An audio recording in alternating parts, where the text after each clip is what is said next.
بلساني يفقهوا قولي اللهم انفعنا بما علمتنا وعلمنا ما ينفعنا وزدنا علما آمین یا رب العالمین۔ السلام علیکم ورحمۃ اللہ وبرکاتہ۔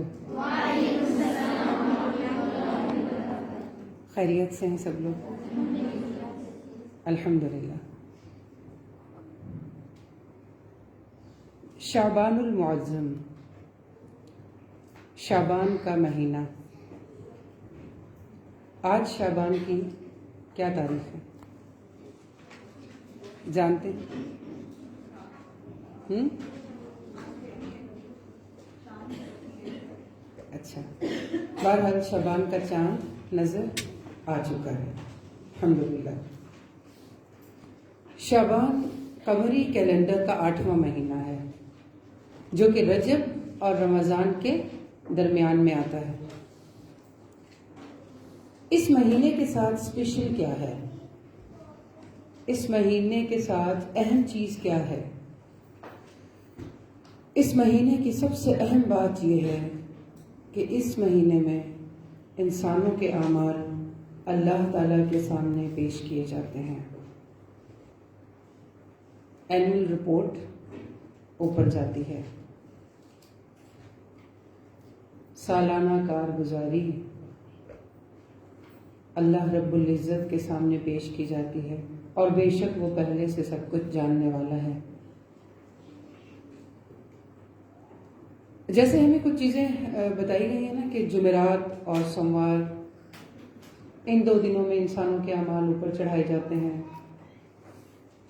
پھر اسی طرح سے صبح اور شام کے جو فرشتے ہیں وہ بدلتے ہیں۔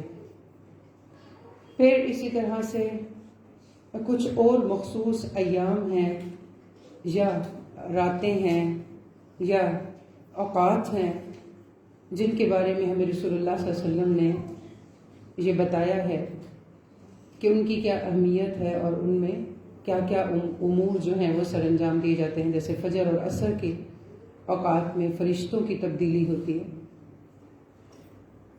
سوموار اور جمعرات کو اعمال پیش کیے جاتے ہیں۔ تو رسول اللہ صلی اللہ علیہ وسلم فرماتے تھے کہ میں چاہتا ہوں کہ جب فرشتے میرے اعمال لے کر رب کے حضور جائیں تو میں روزے سے ہوں، اسی لیے سوموار اور جمعرات کا روزہ رکھنا مسنون ہے۔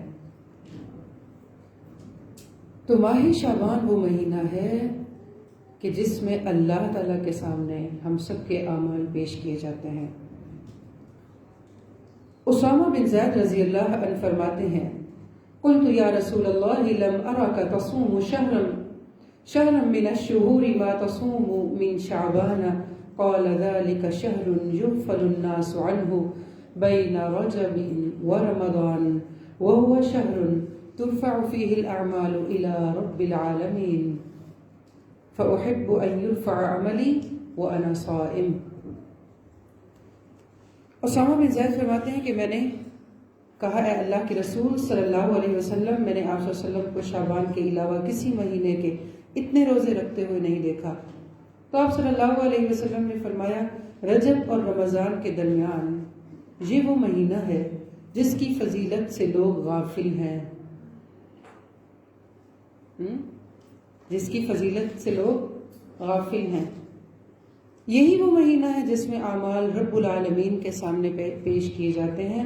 بس میں یہ چاہتا ہوں کہ جب میرے اعمال اللہ کے آگے پیش کیے جائیں تو میں روزے کی حالت میں ہوں۔ اب یہ جو بات ہے کہ اعمال اللہ کے حضور پیش کیے جاتے ہیں، اس کو کسی ایک دن یا رات کے ساتھ مخصوص کرنا ٹھیک نہیں ہے، کیونکہ اللہ کے نبی صلی اللہ علیہ وسلم کے جو الفاظ ہیں وہ ہمارے سامنے آ چکے ہیں کہ آپ نے پورے مہینے کی بات کی۔ اب اس مہینے کی کس رات میں یا کس دن میں یا کس گھڑی میں یا کس تاریخ میں اگر اللہ چاہتے تو ضرور رسول اللہ صلی اللہ علیہ وسلم ہمیں یہ بھی بتا دیتے، مگر آپ صلی اللہ علیہ وسلم نے جتنی بات کی اسامہ بن زید رضی اللہ عنہ ورضوا عنہ انہوں نے ہمیں اتنی بات پہنچا دی۔ اسی طرح ام المؤمنین حضرت ام سلمہ رضی اللہ عنہا بھی فرماتی ہیں ما رأيت النبي صلی اللہ علیہ وسلم يصوم شهرين متتابعين الا شعبان ورمضان، کہ میں نے رسول اللہ صلی اللہ علیہ وسلم کو شعبان اور رمضان کے علاوہ پے در پہ روزے رکھتے ہوئے کبھی نہیں دیکھا، کہ آپ اس مہینے میں زیادہ تر روزے رکھا کرتے تھے۔ تو ہم ٹو ڈو لسٹ ساتھ ساتھ بنائیں کہ ابھی شعبان طلوع ہی ہوا ہے، ہم نے اسے کیسے گزارنا ہے، اس کی اہمیت کیا ہے۔ اور یہ سال تو اللہ نے مکمل کر کے ہمیں یہاں تک پہنچا دیا کہ ہم پورے سال کے اعمال اللہ کے حضور پیش ہونے والے جو موقع تھا اس مہینے میں ہم آ گئے۔ ہم نہیں جانتے کہ اگلے سال ہم اس موقع تک پہنچیں گے یا نہیں پہنچیں گے۔ ام المومنین حضرت عائشہ رضی اللہ فرماتی ہیں، کان رسول اللہ صلی اللہ علیہ وسلم یصوم حتی نقول لا یفطر ویفطر حتی نقول لا یصوم۔ رسول اللہ صلی اللہ علیہ وسلم روزے رکھتے چلے جاتے یہاں تک کہ ہم کہتے کہ آپ روزہ رکھنا نہیں چھوڑیں گے، یعنی اتنا کنٹینیوسلی، اتنا مسلسل، آپ تسلسل کے ساتھ روزہ رکھ رہے ہوتے، اور آپ روزے چھوڑتے چلے جاتے یہاں تک کہ ہم کہتے کہ آپ کبھی نہیں رکھیں گے، یعنی آپ سے دونوں عمل ثابت ہیں اس مہینے میں۔ پھر انہوں نے فرمایا کہ میں نے رسول اللہ صلی اللہ علیہ وسلم کو رمضان کے علاوہ کسی مہینے کے مکمل روزے رکھتے نہیں دیکھا، یعنی ایسا بھی ہوا کہ آپ نے اس پورے مہینے کے روزے رکھے، اور میں نے آپ کو شعبان کے علاوہ کسی مہینے میں کثرت سے روزے رکھتے نہیں دیکھے۔ اس کا مطلب کیا ہے کہ زیادہ تر 30 دنوں میں سے زیادہ تر ایام میں آپ روزے سے ہوتے، یعنی ایسا بھی ہوا کہ پورے مکمل نہ ہوتے، زیادہ تر روزے سے ہوتے۔ یہاں ہمیں یہ بات یاد رکھنی چاہیے کہ ماہ شعبان میں جو کثرت سے روزے رکھنے کی بات ہے، اس کی اہمیت کا ہمیں پتہ چل رہا ہے، مگر پورے شعبان کے روزے صرف رسول اللہ صلی اللہ علیہ وسلم کے ساتھ ہی مخصوص تھے۔ آپ کی امت کے لیے پہلے 15 دن نصف شعبان یعنی شعبان کی 15 تاریخ تک عمومی طور پر روزے رکھنے کی اجازت ہے یا مستحب ہے یا پسندیدہ ہے، جبکہ باقی جو ایام ہیں اس میں تسلسل سے روزہ رکھنا وہ مستحب نہیں ہے۔ البتہ وہ لوگ جو ایام بیس کے روزے رکھتے ہیں یا مسنون جمعے، سوموار اور جمعرات کا روزہ رکھتے ہیں، وہ ایکسیپشنل ہیں کہ وہ سارا سال اس روٹین پہ ہیں، تو وہ شعبان کے آخری دنوں میں بھی اپنی اس روٹین کو برقرار رکھ سکتے ہیں، یا پھر وہ جن کے رمضان المبارک کے فرض روزے رہتے تھے اور انہوں نے ابھی ان کی تعداد مکمل کرنی ہے۔ تو یہاں ہم سب کے لیے سوچنے کی بات یہ بھی ہے کہ رمضان آنے والا ہے، کیا پچھلے رمضان کے فرض روزے ہم مکمل کر چکے؟ اور اگر ہمارے رہتے ہیں تو بی کانشیس، رکھنے کی تیاری کریں، اور دوسرا رمضان آنے سے پہلے رمضان کے روزے مکمل کر لیں کیونکہ وہ فرض ہیں۔ ان ساری باتوں کے درمیان میں کہ شعبان کی اہمیت اور اس میں روزوں کی خاص طور پر اہمیت، اور خاص طور پہ یہ چیز کہ رسول اللہ صلی اللہ علیہ وسلم نے اس میں اعمال پیش ہونے کی بات کی، ان سب چیزوں کو سامنے رکھتے ہوئے ایک چیز میں ہمیں احتیاط کرنے کی ضرورت ہے، اور وہ یہ ہے کہ جتنی اور جیسی بات رسول اللہ صلی اللہ علیہ وسلم سے ہم تک پہنچی اور اس کے نتیجے میں ہم سے بھی پہلے آپ صلی اللہ علیہ وسلم کے ہم سے زیادہ فرما بردار، ہم سے زیادہ متبع، ہم سے زیادہ تابعدار، ہم سے زیادہ آپ سے محبت کرنے والے، یعنی عمل میں آگے صحابہ اکرام نے آپ کی ان باتوں سے سیکھ کر کیا روش اپنائی، کیا عمل کیا، اور آپ کی اتباع میں انہوں نے کیا کیا کام کیے۔ جو احادیث آپ کی اس مہینے کی فضیلت میں ہم تک پہنچی ہیں وہ آپ کے سامنے میں نے رکھنی ہے۔ ایک اور روایت ہے حضرت انس رضی اللہ عنہ کی، وہ فرماتے ہیں کہ مجھ سے حضرت عبادہ بن صامت رضی اللہ عنہ نے بیان کیا کہ آپ صلی اللہ علیہ وسلم اس لیے نکلے کہ ہمیں شب قدر کے بارے میں بتائیں کہ وہ کون سی رات ہے۔ اتنے میں دو مسلمان آپس میں لڑ پڑے، جھگڑا ہو گیا دو لوگوں کے درمیان میں، تو آپ صلی اللہ علیہ وسلم نے فرمایا، آپ تک اس کی اطلاع گئی، تو آپ صلی اللہ علیہ وسلم نے وہ جھگڑا سنا یا جو بھی آپ کے سامنے آیا، تو آپ نے فرمایا کہ میں تمہیں میں نکلا اس لیے تھا، میں آ اس لیے رہا تھا کہ میں تمہیں شب قدر کے بارے میں بتا دوں، میں تمہیں شب قدر کے بارے میں بتانے نکلا تھا، مگر فلاں اور فلاں کے لڑنے کی وجہ سے میں بھول گیا، اور شاید تمہاری بھلائی اسی میں ہے کہ تم اس کو رمضان المبارک کی 21، 23، 25، 27 اور 29 میں تلاش کرو۔ اس حدیث کو یہاں لانے کا میرا مقصد یہ ہے کہ ہمارے ہاں شعبان کے حوالے سے جو چیزیں مشہور ہیں اور ایسی چیزیں رائج ہیں جن کا حدیث میں ہمیں جن کا کوئی تعلق نہیں ملتا، یا صحیح احادیث میں ان کا ذکر نہیں ملتا، یا صحابہ کرام کا اس پر کوئی عمل نہیں ملتا، ہمیں یہ یاد رکھنا چاہیے کہ الیوم اکملت لکم دینکم واتممت علیکم نعمتی ورضیت لکم الاسلام دینا۔ قرآن پاک میں اللہ تعالیٰ فرماتے ہیں کہ آج کے دن میں نے اپنا دین تم پر مکمل کر دیا اور میں نے تمہارے لیے دین اسلام کو پسند کر لیا ہے۔ تو دین اسلام اور وہ پسندیدہ دین اسلام وہی ہے جو خود رسول اللہ صلی اللہ علیہ وسلم کے ذریعے ہم تک پہنچا، اور صحابہ کرام نے اس پر کما حق ہو عمل کر کے ہمیں دکھایا۔ ایسا نہیں ہے کہ کوئی ایسی فضیلت کی بات، کوئی ایسی رات، کوئی ایسی حدیث، کوئی ایسا عمل جو رسول اللہ صلی اللہ علیہ وسلم سے ثابت ہو اور صحابہ کرام کرتے رہے ہوں اور وہ ہم تک نہ پہنچا ہو، یہ ممکن نہیں ہے۔ کیوں ممکن نہیں ہے؟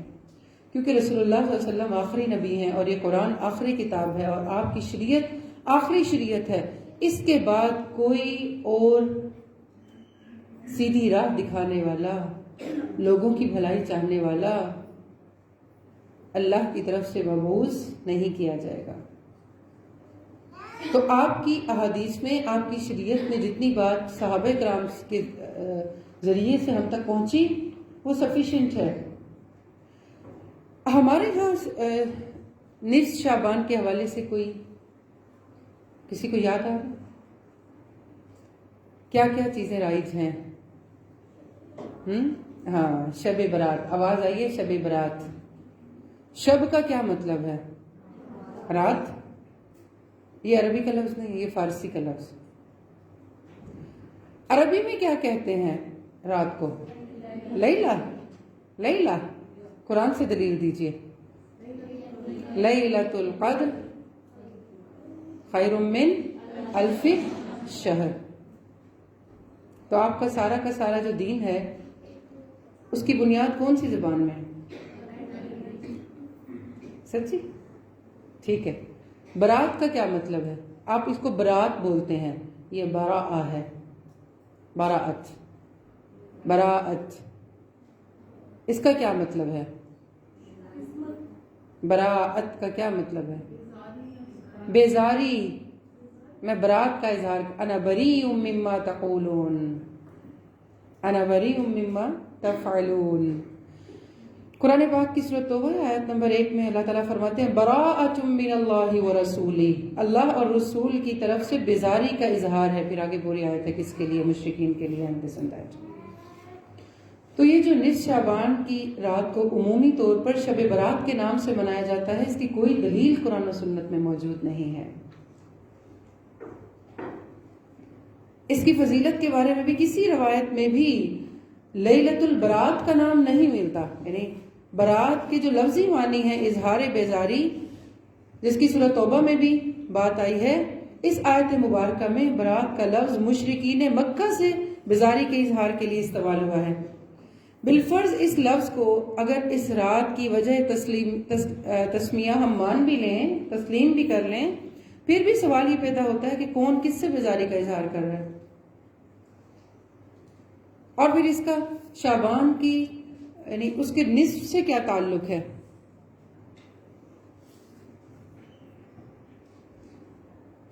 پھر آپ دیکھیں گے کہ کچھ لوگ نصف شعبان کی رات کو نزول قرآن کے ساتھ جوڑتے ہیں۔ قرآن پاک نازل ہوا ہے اور اس کی دلیل میں ویسے تو جو اس طرح کی باتیں ہوتی ہیں ان کے دلائل کم ہی ملتے ہیں۔ اگر میں آپ سب سے، ماشاءاللہ کافی سارے لوگ موجود ہیں، میں پوچھوں کہ کسی کے پاس اس کی کوئی قرآن سے دلیل ہے؟ ہاتھ اٹھائیے پلیز۔ نہیں ہے. دیکھتے ہیں کچھ لوگ سورۃ دخان کی آیت نمبر 3 اور 4 وہ کہتے ہیں انا انزلناہ فی لیلۃ مبارکۃ انا کنا منذرین فیہا یفرق کل امر حکیم. بے شک ہم نے اس قرآن کو ایک مبارک رات میں اتارا ہے، بے شک ہم خبردار کرنے والے ہیں، اس رات میں ہر محکم کام کا فیصلہ کیا جاتا ہے. اب یہ جو آیت ہے نا انا انزلناہ فی لیلۃ مبارکہ، اس لیلہ مبارکہ کے بارے میں رسول اللہ صلی اللہ علیہ وسلم نے اس آیت کی تفسیر، جو سب سے پہلے مفسر قرآن ہیں، کون ہے؟ قرآن کے سب سے پہلے مفسر کون ہے؟ خود رسول اللہ صلی اللہ علیہ وسلم صاحب شریعت. اور سب سے پہلے قرآن کی تفسیر قرآن کے ساتھ، یہ رول ہے. ابھی آپ نے سورۃ القدر کی آیت پڑھی تھی نا انا انزلناہ فی لیلۃ القدر. اسی آیت یعنی اسی رات کو مزید ڈیفائن کر کے اس سورۃ دخان کی آیت میں بتایا گیا ہے کہ بے شک ہم نے اس قرآن کو شب قدر میں نازل کیا ہے. اور یہ لیلۃ القدر کون سے مہینے کی رات ہے؟ رمضان المبارک کی رات ہے. اور اس میں کسی کو کوئی مختلف رائے آپ نہیں پائیں گے. آپ اللہ تعالیٰ نے کیا فرمایا کہ بے شک ہم نے اس قرآن کو شب قدر میں نازل کیا. جیسا کہ اللہ تعالیٰ نے قرآن پاک میں فرمایا شہر رمضان الذی انزل فیہ القرآن، رمضان وہ مہینہ ہے جس میں قرآن نازل کیا گیا. بات واضح ہو جاتی ہے. رسول اللہ صلی اللہ علیہ وسلم کے جتنے بھی ارشادات ہیں ان کے مطابق بھی لیلۃ القدر کو رمضان کے آخری عشرے کی تاک راتوں میں تلاش کرنا چاہیے. اور ابھی جو میں نے آپ کو حضرت انس کی حدیث سنائی، پھر اس میں رسول صلی اللہ علیہ وسلم لیلۃ القدر کے بارے میں بتانے کے لیے نکلے، مگر دو مسلمانوں کے آپس میں لڑنے اور جھگڑنے کی وجہ سے آپ سے اس کا علم اٹھا لیا گیا. وہ اسی کی دلیل ہے. ام المومنین عائشہ رضی اللہ ایک اور روایت میں فرماتی ہیں کہ آپ صلی اللہ علیہ وسلم رمضان کے آخری عشرے میں اعتکاف کرتے اور فرماتے رمضان کے آخری عشرے میں شب قدر تلاش کرو. تو شب قدر کہاں ہے؟ رمضان میں ہے، اور اسی میں قرآن پاک کا نزول ہے.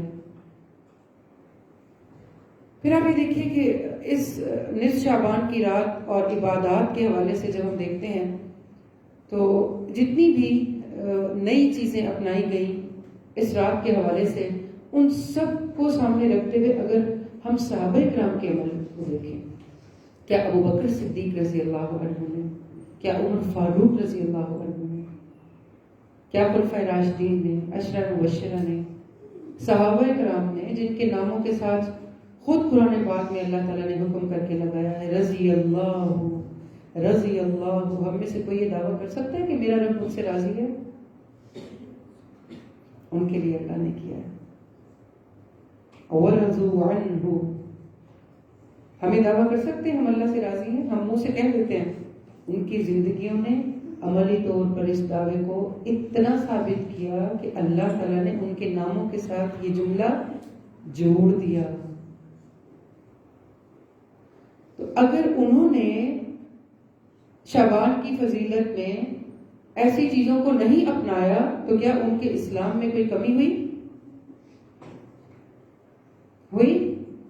ان کی فضیلت میں کوئی کمی ہونی چاہیے تھی نا. تو ہمیں سب سے پہلے یہ دیکھنا ہے کہ رسول اللہ صلی اللہ علیہ وسلم کی احادیث پر خود صحابہ کرام نے کیسا عمل کیا، انہوں نے کیا سیکھا، انہوں نے اپنی زندگیوں میں کس کس چیز کو شامل کیا. پھر یہ بھی یاد رکھیے کہ عبادات کے لیے جو مخصوص دن ہیں یا راتیں ہیں، واضح طور پر قرآن اور احادیث میں ہمیں ان کا ذکر ملتا ہے اور اس میں کسی کی کوئی مختلف رائے نہیں ہے. لیلۃ القدر رمضان میں ہے، اس چیز کے بارے میں آپ کسی سے کوئی بھی مختلف رائے نہیں سنیں گے.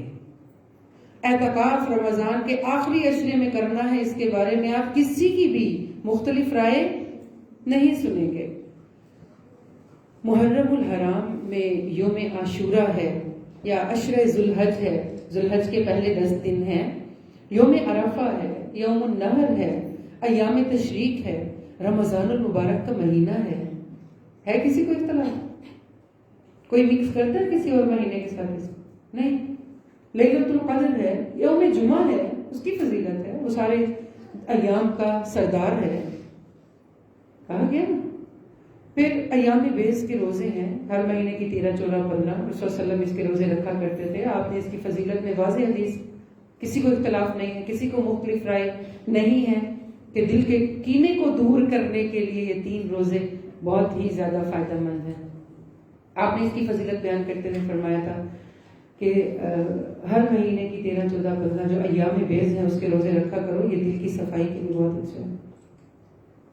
تو صحابہ کرام اس پر عمل کیا کرتے تھے۔ تو جس کو بھی دل میں کوئی تنگی اور دل کی بیماریوں کا اپنے اوپر حملے کا خدشہ زیادہ ہو، وہ رکھے یہ روزے۔ کوئی بھی نہیں اس میں آپ کو کہے گا کہ نہیں یہ دن نہیں یہ دن۔ پھر آپ ان ساری جب عبادات کو جو مخصوص ہے، اتھینٹک ہے، پوری امت کا اس پر اجماع ہے، آپ دیکھیں گے کہ ایک بات ہے سب کی، مگر یہاں پہ کہیں پہ بھی آپ کو شب برات کا ذکر نہیں ملتا۔ جہاں ملتا ہے وہاں پہ بہت ساری رائے آ جاتی ہے۔ تو یہ امت کبھی بھی باطل پر اجتماع نہیں کرتی ہے، ٹھیک ہے؟ اس امت کی اسپیشل بات کیا ہے؟ کبھی بھی یہ ناحق پہ جمع نہیں ہوگی، ناحق پہ اختلاف ہی رہے گا۔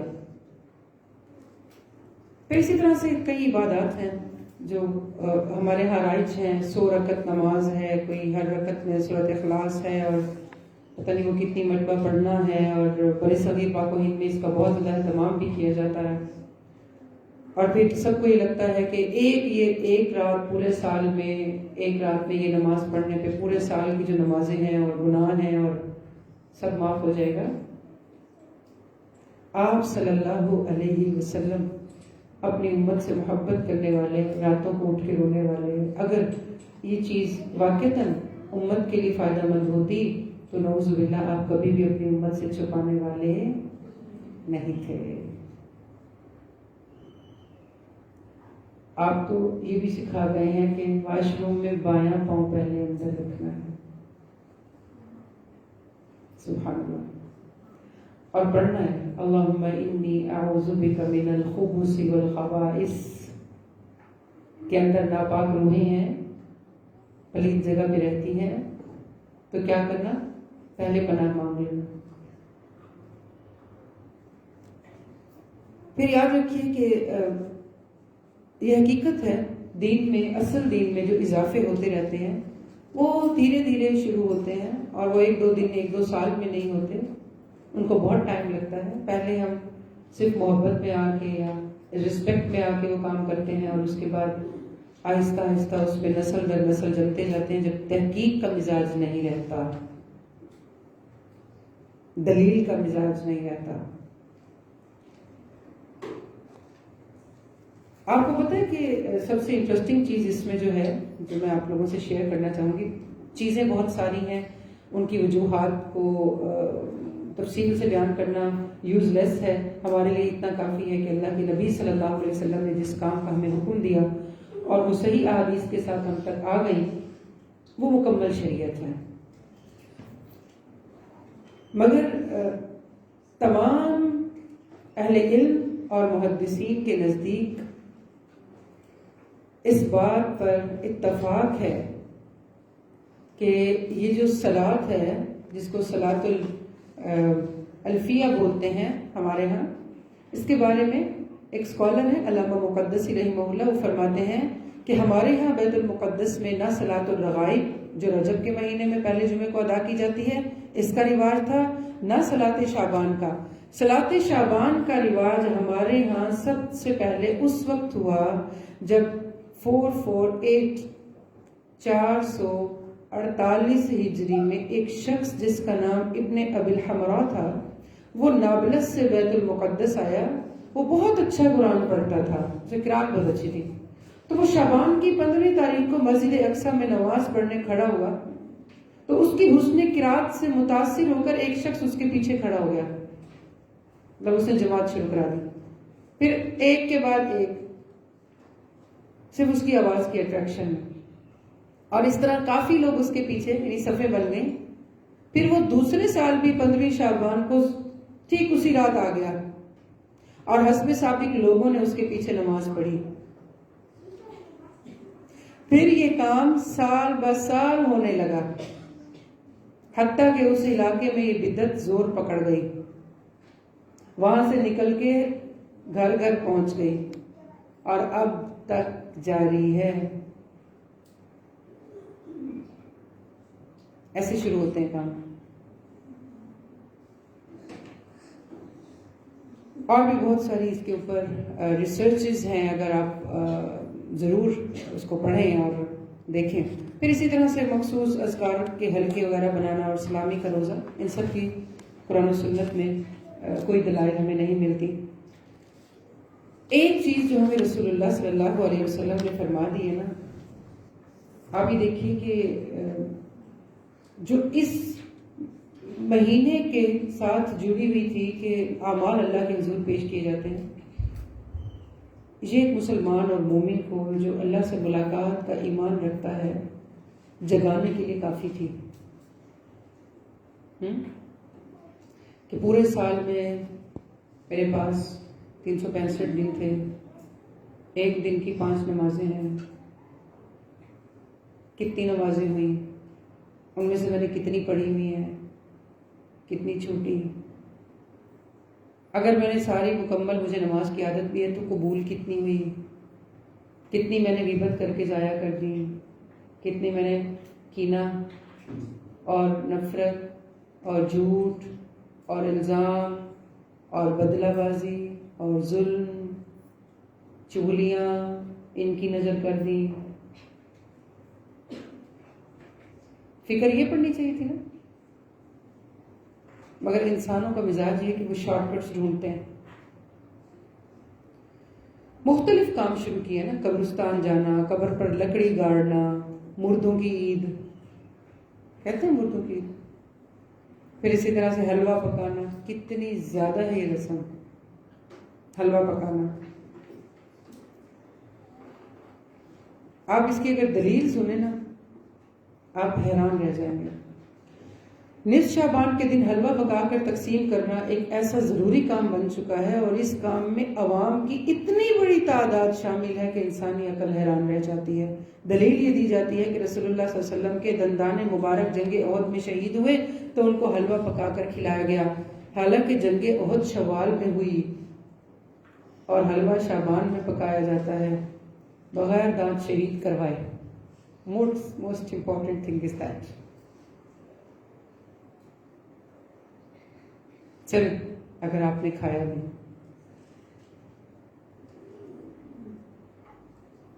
بعض لوگ کہتے ہیں اویس کرنی نے رسول صلی اللہ علیہ وسلم کی محبت اور اتباع میں دانت شہید کروائے، پھر انہوں نے حلوہ کھایا. اس روایت میں بھی کوئی صداقت نہیں ہے، اور اسی طرح کی بے بنیاد باتوں کی آپ ایک طویل فہرست پائیں گے. اپنی قوم کی تحقیق اور دلیل کا مزاج نہ رکھنے کی وجہ کو جانیے. ایک اور جو سب سے بہت بڑی رسم آپ سب دیکھتے ہوں گے، کیا ہے؟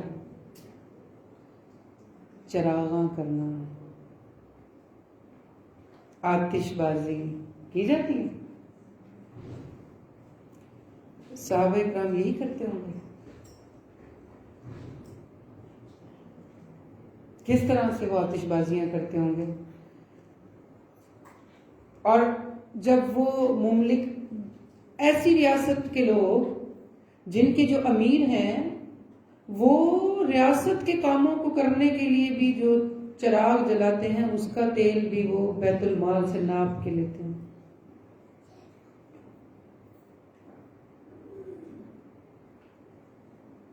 کہ میں تیل زیادہ نہ لے لوں.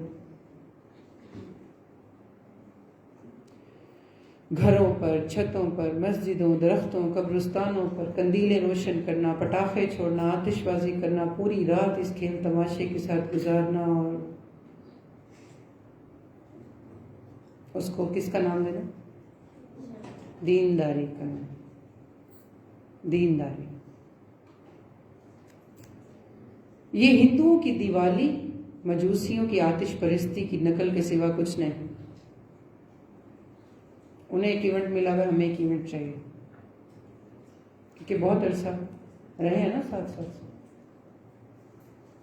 یاد رکھیے رسول اللہ صلی اللہ علیہ وسلم نے فرمایا ہے من تشبہ بقوم فہو منہم، جس نے جس قوم کی مشابہت اختیار کی وہ اسی میں سے ہے. جو جس کی طرح بننا چاہے گا اللہ تعالیٰ اس کو اسی میں کنسیڈر کرے گا.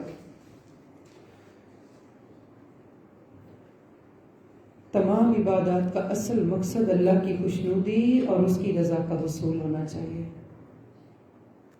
ہمیں بالکل یہ اختیار نہیں کہ ہم خود سے دین میں کسی عبادت کو کسی خاص وقت یا طریقے سے متعین کریں جس کا حکم اللہ اور اس کے رسول کے ذریعے ہمیں نہیں ملا. اگر ہم ایسا کریں تو ہم اللہ کے دین کو یا نبی صلی اللہ علیہ وسلم کی لائی ہوئی شریعت کو نامکمل سمجھنے کی عظیم غلطی کر رہے ہیں کہ صحابہ کرام سے تو یہ کام نہیں ہوا، ہم کر لیتے ہیں. نعوذ باللہ. قرآن پاک میں اللہ تعالیٰ فرماتے ہیں ام لہم شرکاء شرعوا لہم من الدین ما لم یأذن بہ اللہ، کیا ان کے لیے ایسے شریک ہیں جنہوں نے ان کے لیے ایک ایسا دین مقرر کر دیا جس کی اللہ نے اجازت ہی نہیں دی. اسی طرح اللہ تعالیٰ فرماتے ہیں یا ایھا الذین آمنوا لا تقدموا بین یدی اللہ ورسولہ واتقوا اللہ ان اللہ سمیع علیم. اے ایمان والو اللہ اور اس کے رسول سے آگے نہ بڑھو، اللہ سے ڈرتے رہو، یقیناً اللہ سننے والا اور جاننے والا ہے. اسی طرح سورہ حشر میں اللہ تعالیٰ فرماتے ہیں وما آتاکم الرسول فخذوہ، جو رسول تمہیں دیں وہ تم لے لو اور جس سے تمہیں روکے اس سے باز آ جاؤ. اللہ سے ڈرو، بے شک اللہ سخت سزا دینے والا ہے. تو شعبان کے متعلق ایک بات یا دو باتیں جو ہمیں رسول اللہ صلی اللہ علیہ وسلم سے پہنچی اس کی روزوں کی فضیلت کے بارے میں، وہ ہمیں کیا بتاتی ہیں کہ ہم اپنے روزوں کی فکر کریں. اور روزہ گناہوں سے ڈھال ہے تو زیادہ سے زیادہ اپنے آپ کو گناہوں سے بچانے کی کوشش کریں. روزے کی فیلنگ ایک اچھی فیل ہوتی ہے نا، زیادہ بولنے کو دل نہیں کرتا، لڑائی کرنے کو دل نہیں کرتا، اچھے کاموں کی طرف دل راغب ہوتا ہے، قرآن پڑھنے کو دل چاہتا ہے. تو نیک کاموں میں آگے بڑھنے کی فیلنگ کے ساتھ رہیں اور اس کے ساتھ ساتھ اس احساس کے ساتھ یہ سارے دن گزاریں کہ ہمارے اعمال اللہ کے حضور پیش ہو رہے ہیں. اللہ تعالیٰ سے دعا ہے کہ اللہ تعالیٰ ہمیں توفیق دے کہ ہم صحیح بات کو سمجھیں اور اسی طریقے پر سمجھ کے عمل کرنے کی توفیق مانگتے ہیں کہ جس پہ رسول اللہ صلی اللہ علیہ وسلم کے پہلے متبع آپ کے صحابہ کرام نے جس طریقے پر عمل کیا. سبحانک اللہم ربنا وبحمدک نشہد ان لا الہ الا انت نستغفرک ونتوب الیک. السلام علیکم ورحمۃ اللہ وبرکاتہ.